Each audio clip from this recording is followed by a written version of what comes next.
No. Maintenant, Lassana Camara. Anki andi murunda na ye. Andi murundi, anda murundi jo pakampa kati. Ado anda murundi kiliku da bari kamo. Ado murundi kiti kada anda mari kitaji. Yo, kenni question siré. Murundi kendi jopa. Ay temple Sinebak. Sonika rumbani ko. Sonika rumbani. Kha pour égyptologique pour na tangay siri. Tubabu ñima yaani kongi ndang donc nga dem foire yogo dabari donc woga xilfaten ganni xibaru bon en Allemagne ou bien en Allemagne ati ndang donc minnan Kenya di nke bak Sénégal ya ati manni xabila ya nti sorinke donc ati ang dogo nuntu ko kagoro nuko quoi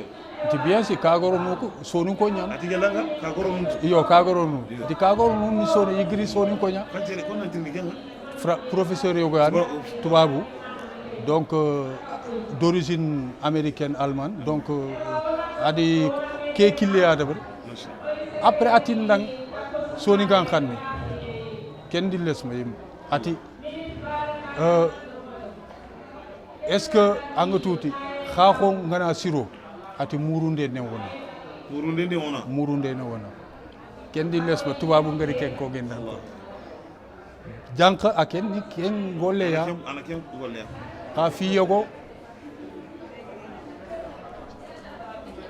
jank aken ni ken golle ya donc adi kitabu yogo no kining ado killu tinna tangay namaka ke xibaare won anni pot quoi yo ni batu yo lo siri ke xibaare gili ke nga xatiya yo allo ye andu mani mbogu yo murunde ke sasa gili sino karge wala tummi lay so akondalti soni ke nyani kampana c'est la macro langue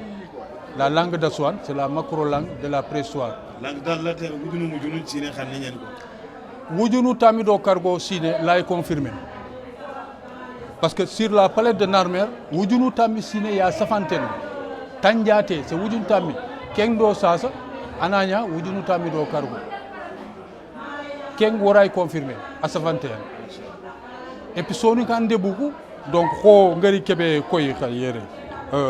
ke kitab leme be ngare ha ke soni kan xanne ñan sunun kamanun chobe ku kenya safanten kumbi debeke sunun kamani sobe ku kenya sa wujunu na khati sine sa ken document ya to khonni khen nga khati ñande ke sa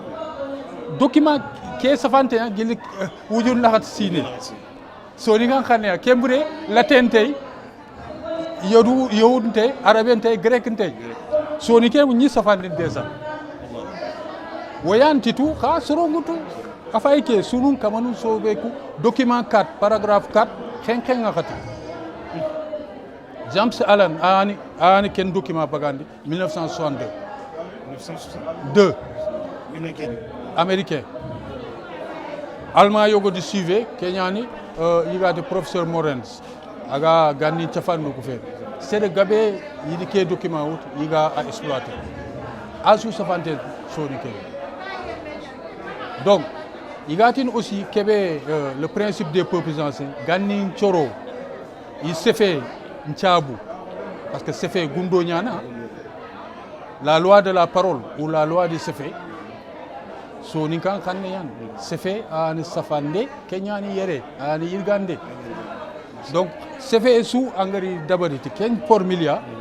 Allah Filinkan, Allah Hard Mobu et Gana Sankan, Allah Bagan. Sefe Sankum.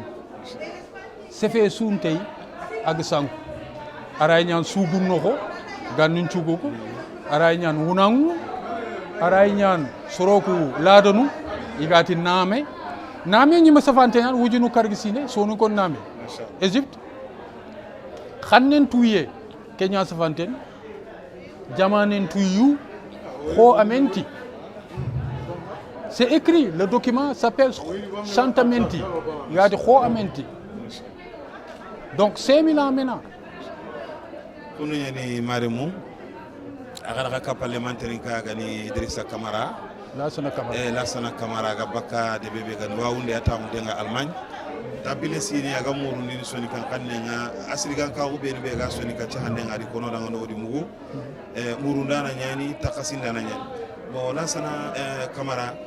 anda ko sahandu ko yo kundu nanti soni kan kanne dem sayene ke wakati nyogo kamona ati sine kane comment wujunu sine wujunu nyan bo anda ko nanti wonna sara no mira confirmer nanti soni ke ne kan kasenya ko yo bo linki ko take ko da beni ke fiso kundu soni ko ndendo lo gonte mani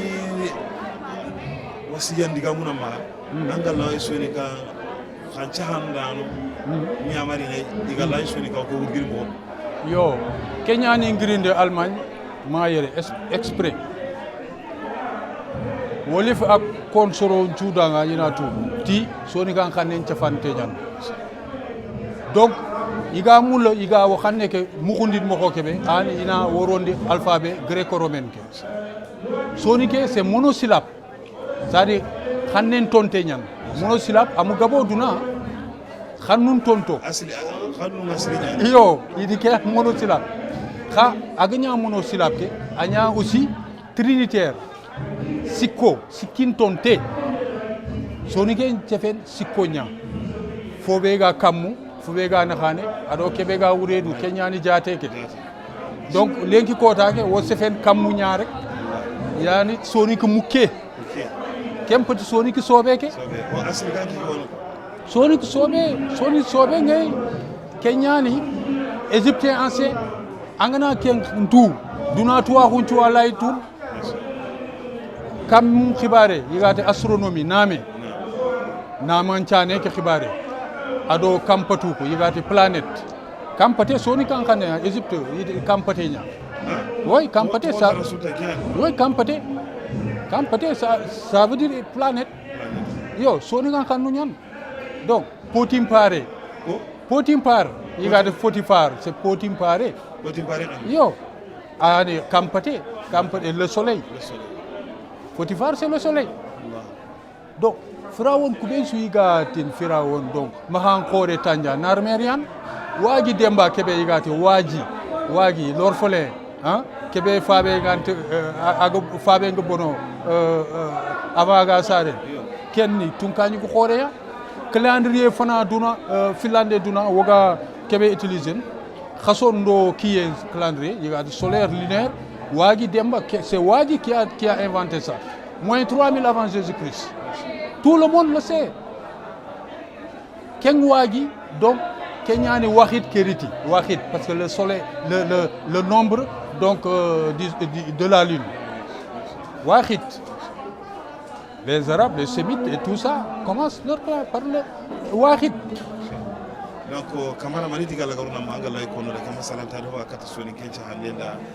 awurginde yo il faut que wona mate parce que toi ko fana a joppe anga giri xen xonya sere mu fotu anga xen xon ko allanti fotu donc toi ko joppe wakati kibe anyima jaate anga tuti anyima yere kenyani le premier principe de la mentalité, c'est-à-dire le principe de la connaissance. Tuinte, c'est une tuinte en Égypte. Tuinte, toi où a jopé, anga grichen konya, toi où fana. Donc, anga grichen ko, a fati, anya honguni. anga nya hisera Anyi magari tuti am anke nyi mayane yere. Kenga khati, kenyi man anga foto. Mate serenga mate anjate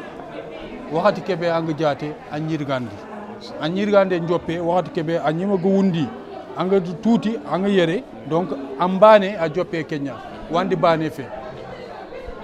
donc anyima tuwahu ni Kenya ndi mugu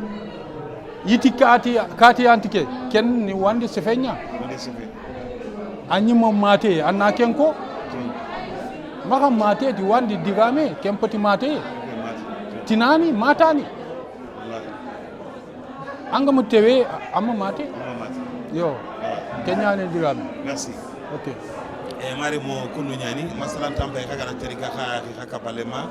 aga ni lasana kamara ta guntenga Allemagne aga baka de bebe gani waunde sahandana nyani muru nana nyani agara soni kago asli mundu na utugele Egypte tarenga wujere do kamona kati sine kani agara fuyu be sagara al hujjanu be dalilu be ga ma ana tuinde nanti de gabwa Egypte wa soni kan de bunyani sigi kun kama ado wana sara ruche kun kama ado soni ka ruche kun kama Afrique do kutu lenki ari ke jado la gote kudo e khani participation la bari kebe ka ko soni ka kana kabarina ina masala ke kuna kha ina ka parlement Muhammad Taja de bebe gari gambi sine be gari wujudu da tampile na kabarma ke kana wani agari amr wan aga rutuci ke jado la gote ul khawatana wassalamu alaikum wa rahmatullahi wa barakatuh